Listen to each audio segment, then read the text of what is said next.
Hi, people of Reddit. I'm Whitney, 18, female, and my bully parents are finally getting justice for what they did, and I am happy about it. To give you a little backstory, let me tell you about my mom, Eleanor, 48, female, and dad, Max, 51, male. My parents are kind of bullies, and they have always favored my golden child sister, Elsa, 21, female. I've spent most of my life feeling like a second-class citizen in my own home. I'm not going to lie, it's been really tough, and I've reached a point where I need to vent. So growing up, I was the one who could never do anything right. When I was 16, I decided to take up painting. It was a hobby I was really passionate about. I spent hours working on a piece for a local art competition. When I finally completed it, I was super proud and couldn't wait to show my parents. But instead of being supportive, my mom took one look at it and said, "Well, it's not exactly a masterpiece, is it?" and proceeded to show it to Elsa, who gave a half-hearted compliment and then went back to her homework. I felt crushed. My dad didn't even bother to look at it. He was too busy watching Elsa's new dance video. One of the worst instances was when I was 15 and had my first serious boyfriend. I was really excited about it and wanted to introduce him to my family. I was so nervous, but I thought it would be a big step in feeling more connected with them. Instead, my mom and dad barely acknowledged him. They just made snide comments about how he didn't seem like the type of guy they'd expected me to date. My mom even went so far as to make a joke about how he seemed like he was from the wrong side of the tracks. I was mortified. They never made an effort to get to know him or make me feel supported in my own relationship. And then there was the time I had a really bad bout of the flu. I was bedridden for days, feeling absolutely miserable. My parents didn't even bother to check in on me. They were too busy with Elsa's rehearsal for the play. I remember laying in bed, hearing them discussing her costume and schedule, and feeling completely abandoned. When Elsa came home, she just gave me a patronizing smile and said, "I hope you're feeling better now," before heading off to hang out with her friends. The worst part is that Elsa never really appreciated me or valued me either. I tried to have conversations with her and share things about my life, and it felt like she was always too busy or too disinterested. I only confided in her about how hurt I felt from all this favoritism, and she just shrugged it off, saying, "You're just being dramatic. Mom and Dad love us both." But it's like, if they really did love us both, why was I always treated as an afterthought? I even tried to bond with her over shared interests like books and movies, but she was always more interested in talking about herself or her friends. For example, she'd come home from a weekend trip with her friends, and instead of asking me about my week or how I was doing, she'd just go on and on about her latest adventures and how amazing her friends were. It always felt like I was just a backdrop to her life, a mere spectator in her grand narrative. I could go on and on about the countless little instances where I felt neglected or undervalued. It's been a lifetime of living in Elsa's shadow, of feeling like the backup plan or the afterthought. And the hardest part is that my parents never see it. They think they're being fair, that they love us both equally. But it's so clear to me that their love for Elsa is just on a whole different level. Sometimes I wonder if it's something wrong with me, if I'm just not worthy of their attention and affection. But then I think about all the things I've done, all the ways I've tried to prove myself. And it's like, no matter how hard I try, it's never enough. I've even tried to talk to my parents about it, but they just dismiss me or tell me I'm being overly sensitive. They say things like, "You're imagining things," or "Elsa's achievements are just more visible." but it doesn't make the sting any less painful. So 2 days ago was my 18th birthday. For context, Elsa and my birthday are just 1 day apart, so you can imagine how our family celebrations typically go. Growing up, I've always had this sinking feeling that my birthday was just overshadowed by Elsa's. But this year, I decided to keep things simple. I knew better than to expect a big celebration at this point. I've pretty much stopped dreaming about anything extravagant, so I told my parents that all I wanted was a quiet dinner at a nice restaurant with just a few of my friends and family. Honestly, I figured it was a modest request given everything. I was really excited about this birthday. Turning 18 felt like a huge milestone. I mean, it's the age where you finally get to say, I'm legally an adult and all that. I was looking forward to it as a way to celebrate a bit of independence and mark the end of my teenage years. I had picked out this gorgeous dress that I had been eyeing for months. It was this sleek navy blue number with a bit of sparkle that made me feel like I was finally stepping into my own. I even went out of my way to find a restaurant that I thought everyone would enjoy. After doing some research, I settled on a place that had great views and a cozy atmosphere. I thought it would be perfect for a low-key birthday dinner. I went to the trouble of searching for the best restaurant, making sure it was somewhere everyone could agree on. I didn't want any last-minute stress or arguments over where to eat. I wanted the night to be as smooth and enjoyable as possible, so I found this cute little bistro that served a variety of dishes and had a good mix of vegetarian and non-vegetarian options. I even called ahead to make sure they had a table for us just to be on the safe side. When I finally had everything planned out, I was really looking forward to the evening. I felt like I had done everything right and that this was going to be a special moment. I let my mom know about the restaurant and the time I thought would work best. I said I'd like to start the dinner around 7 p.m. and she agreed. She even said she'd make sure everyone would be there on time. I was so relieved that at least one part of this whole process seemed to be coming together smoothly. In the days leading up to my birthday, I was buzzing with excitement. I got everything ready, the dress, the shoes, and even a little bit of makeup. I wanted to feel good and look my best for the occasion. I was hoping that this year, despite the usual overshadowing, I could actually enjoy my birthday for once. It was a small personal celebration, but exactly what I wanted. No big parties, no extravagant decorations, just a nice intimate dinner with people I care about. I thought this would be a chance for my family to show a little appreciation for me too. It felt like a reasonable expectation given how little I had asked for.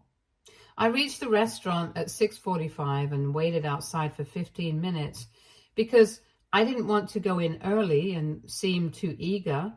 I figured I'd be polite to give everyone a little leeway to arrive, especially since it was my special day. I wanted to make sure everything was perfect. So I decided to stick to the plan and wait until 7 p.m. before going in. When I finally walked inside at 7, hoping to see everyone gathered and ready to celebrate, it was like walking into an empty theater. I was the only one there. The reservation was still on the books, so that was a relief. But the hostess gave me a look of surprise when she saw me standing alone. She kindly led me to my table, which of course was beautifully set and ready, but it felt more like a stage for a solo performance than a cozy dinner with friends and family. The waiter came over almost immediately and asked if I'd like to order something while I waited. I was feeling a bit awkward and didn't want to start eating or drinking alone, so I told him no, that I prefer to wait for the rest of my party. He seemed understanding, though I could tell he was a little puzzled by the fact that no one else had arrived. I hoped it was just a matter of a few minutes delay. maybe some last minute traffic or people running late. As I sat there, I tried to stay optimistic. I checked my phone a couple of times to see if I had missed any messages. Maybe someone was stuck in traffic or there was a mix-up with the timing. I kept looking towards the entrance, hoping to see familiar faces walk through the door. The restaurant was starting to fill up with other patrons, and I felt increasingly self-conscious sitting there alone, wearing my special dress, with no one to share it with. The minutes dragged on, and I was beginning to feel a knot in my stomach. My excitement from earlier in the day was starting to give way to a mix of anxiety and disappointment. I tried to keep my mind off it by scrolling through my phone or fiddling with my menu, but the reality was starting to sink in. It was past 7:15 and still no sign of anyone. At that point, I began to worry. I didn't want to make a scene or call anyone out, but I couldn't shake the feeling that something was seriously off. I tried to convince myself that maybe everyone was just running exceptionally late, but the minutes kept ticking by with no change. My hopes were dwindling and I was feeling more and more isolated. By 7:30, I couldn't deny it any longer. It was clear that my family and friends hadn't shown up yet. I started to get a bit emotional sitting there at my table, feeling like I was the only one who had shown up to their own birthday party. I began to think back on how I had made sure everything was arranged and planned, how I had been excited and looking forward to this night, only to end up waiting alone. I kept telling myself to stay calm and composed, but it was getting harder with each passing minute. When no one showed up after 30 minutes, I started to get really anxious. I decided to call my parents, thinking maybe they were just running late. I called them repeatedly, but no one answered. My heart was racing and I felt this sinking feeling in my stomach. I knew I needed to figure out what was going on, so I decided to call Elsa, hoping she might have some answers. She picked up on the second ring, and I tried to keep my voice calm, even though I was on the verge of panic. I asked her where everyone was, and she casually mentioned that she was at home. I was completely baffled. I asked her when she was planning to come to the restaurant, and that's when she dropped the bombshell. She said, "Oh, I forgot to tell you, but we had to cancel the party. Mom wasn't feeling well." I was in disbelief. I asked her why no one had told me about the cancellation. I thought maybe there was some sort of miscommunication or a mix-up. Elsa's response was shockingly nonchalant. She said, "I'm sorry, I guess I forgot to let you know." It felt like a punch to the gut. Here I was, dressed up, waiting at the restaurant, and they hadn't even bothered to give me a heads up. I tried to process what she was saying. I asked her if there was any chance they could still make it if Mom was okay, or if there was some way to salvage the evening. But Elsa's response was cold and dismissive. She said, "I really have to go now." And then she just hung up on me.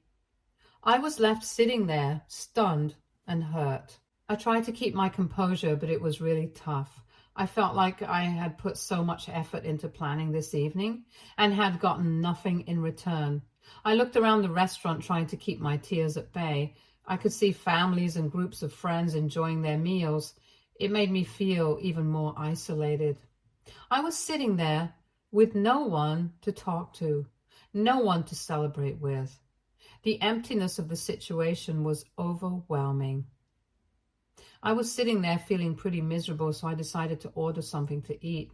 I told the waiter that no one was coming and asked if I could move to a smaller table. At this point, I was just trying to make the best of a bad situation.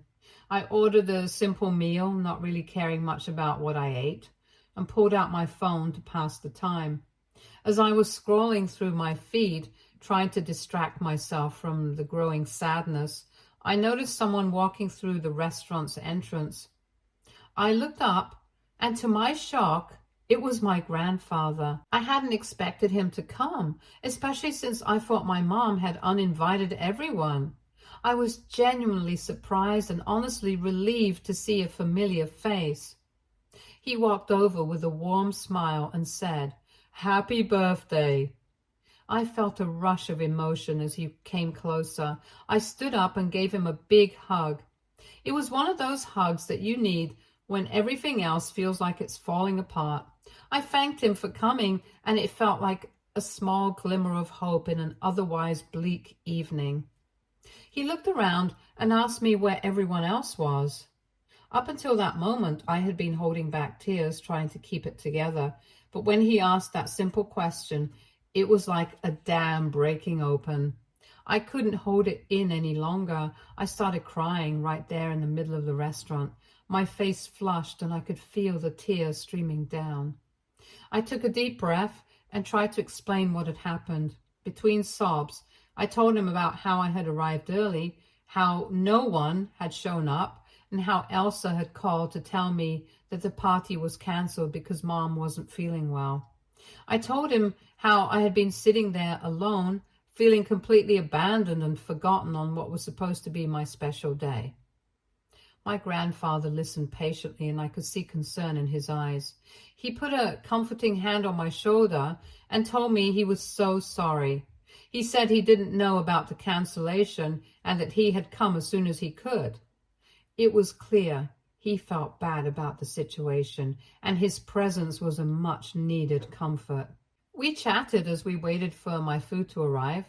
He shared some stories from his day and made a few jokes to lift my spirits. It wasn't the lively birthday dinner I had imagined, but his company made it feel a bit more like a celebration. As we talked, I felt a sense of relief. Even though my family had let me down, at least I wasn't completely alone.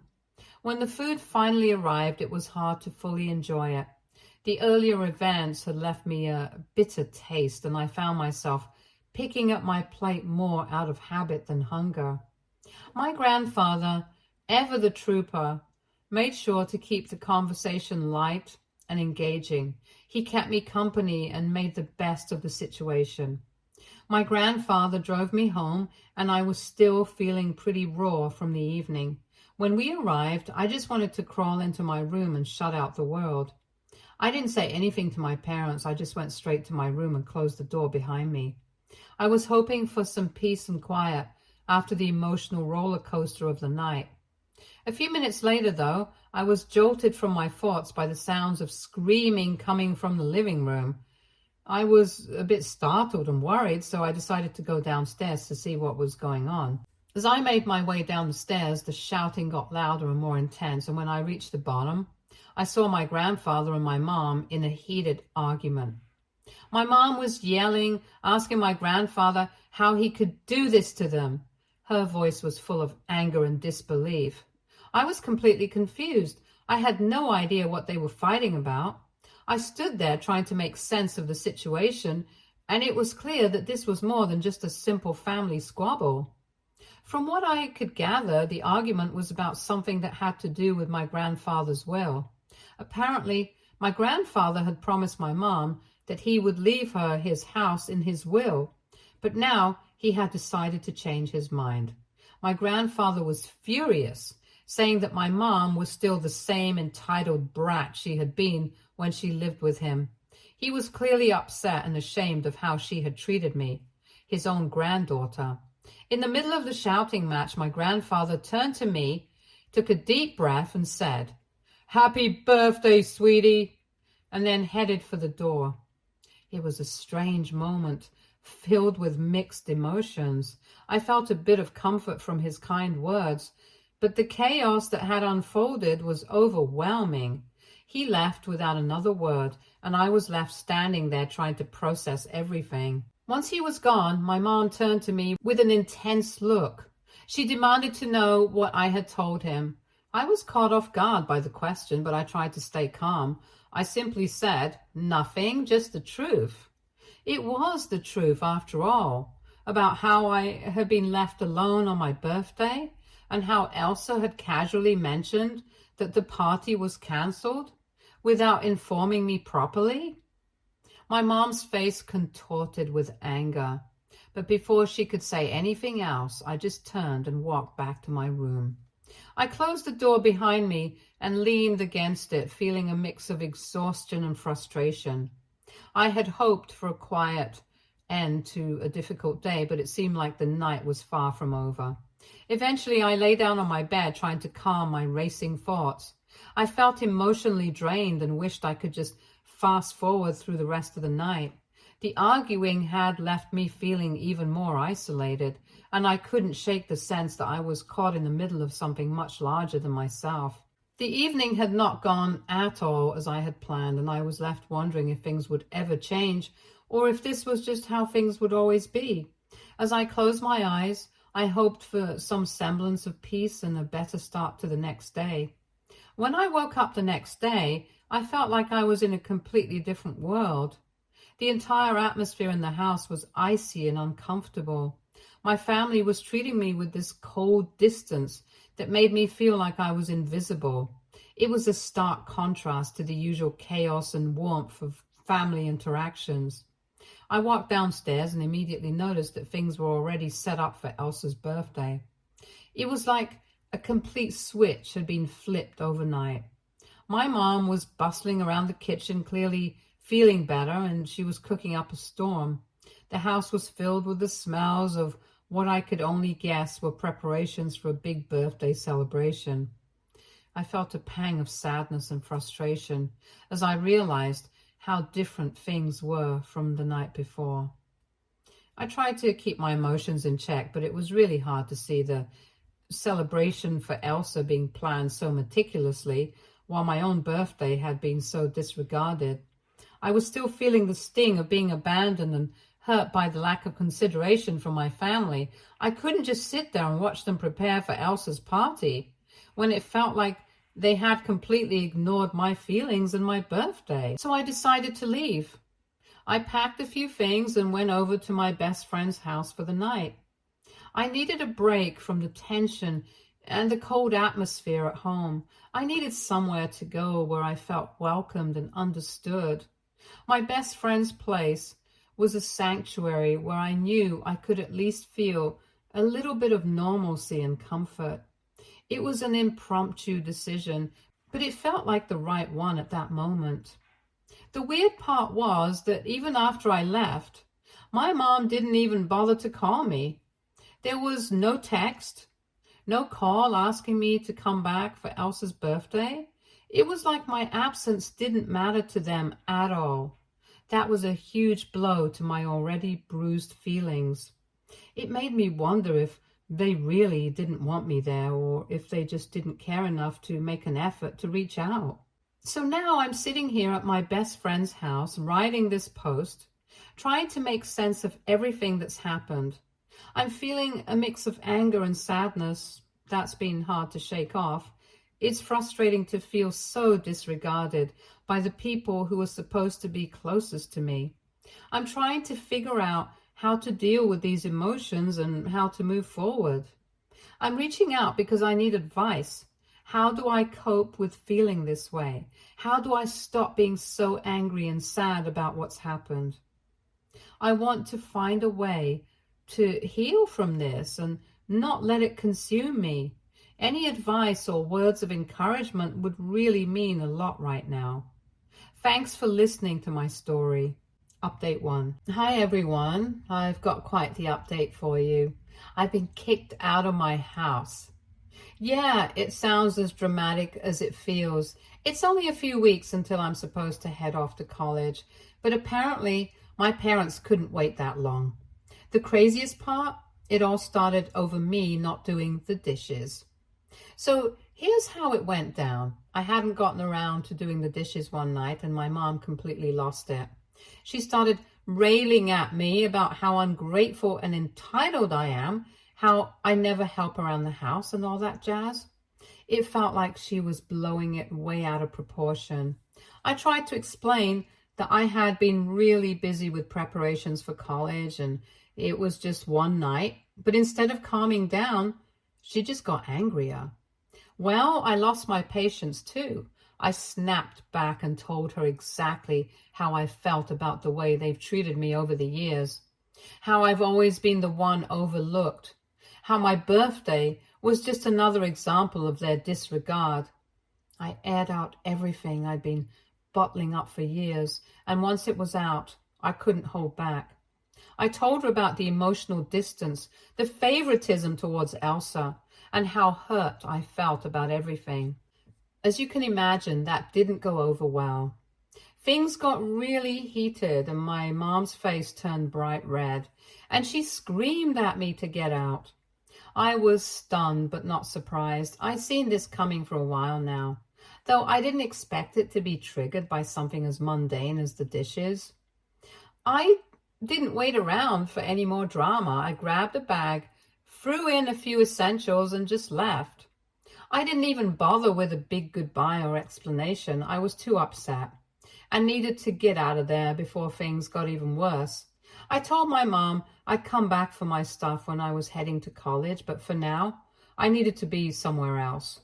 I went straight to my best friend's house. I called her up on the way, hoping she wouldn't mind me crashing there for a bit. Luckily, she was totally understanding and told me I could stay as long as I needed. Her place has been a haven for me ever since. I don't know what to do now. Update 2. Hi everyone. I know it's only been a few weeks since my last update, but I figured I should let you all know what's been happening. Honestly, things have been pretty quiet on my end, but there's a bit of news that might interest you. So yesterday, I finally got a chance to talk to my grandfather. After the whole drama of being kicked out and everything, I felt like I needed to let him in on what was going on. I called him up and filled him in on the whole messy situation, how I got kicked out over not doing the dishes, the fight with my mom, and the fallout with my family. His reaction was intense, to say the least. He was absolutely furious when he heard what had happened. He couldn't believe that things had escalated to that point over something as trivial as dishes. But more than that, he was upset that I hadn't reached out to him sooner. He said he would have been more than willing to help me out if I had called him earlier. It was a mix of relief and frustration hearing that. Relief because he was willing to help, but frustration at the timing of everything. We ended up having a pretty long conversation about what had happened and how I was feeling. It was really comforting to have someone who understood my side of the story and who was willing to step up and support me.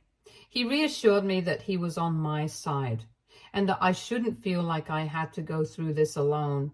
It felt good to know that there was at least one person in my family who was genuinely supportive. My grandfather has decided to come over the day after tomorrow to help me get my stuff from my parents' house. It's a huge relief to know that I won't have to deal with this by myself. He's going to help me pack up everything I need for college and get it all sorted out. I'm honestly a bit nervous about going back to the house and facing my parents again, but having my grandfather there makes me feel a lot more confident. Update 3. Hi everyone. So I've got another update for you, and unfortunately it's a pretty rough one. Yesterday was supposed to be the day when I finally got my stuff from my parents' house with the help of my grandfather. However, things took a really terrible turn. When we arrived at my parents' house, I was shocked to find that almost all of my belongings were gone. It turned out that they had either thrown away or donated pretty much everything. All that was left were a few old notebooks. I couldn't believe my eyes. It felt like a total violation of my personal space and belongings. I was at a loss for words. Naturally, I confronted my parents about it. I asked them what had happened to my stuff and if they knew where it all went. Their reaction was to laugh at me. They actually laughed. It was like they found my distress amusing. I was stunned and heartbroken. It was like a final slap in my face, and I couldn't hold back my tears. My grandfather was absolutely furious when he saw how they treated me. His face was red with anger, and I could tell he wanted to confront them more aggressively, but he kept his cool. Instead of getting into a big argument, he decided it was best to just leave. It wasn't worth escalating the situation further, especially since I was already in such a fragile state. We got back into the car, and that's when the tears really started to flow. I was crying pretty hard, feeling utterly defeated and emotionally drained. My grandfather, being the incredible support that he is, did his best to comfort me. He told me he was so sorry that things had turned out this way and that he wished he could have done more. He reassured me that I wasn't alone and that we would figure this out together. To lift my spirits and make sure I had what I needed for college, my grandfather took me shopping. It was a bit surreal walking through stores, picking out things I needed for the next chapter of my life, while still feeling the sting of what had happened. But his kindness and determination to help me get back on my feet really meant a lot. We managed to pick up a few essentials, and it was a relief to know that I had the basics covered. On top of that, my best friend told me I could have whatever I wanted from her stuff. She offered me clothes, supplies, and anything else I might need. It was a huge comfort to know that even though I was going through such a tough time, I had people who genuinely cared and wanted to support me. Stay tuned for more stories from our girl relationships.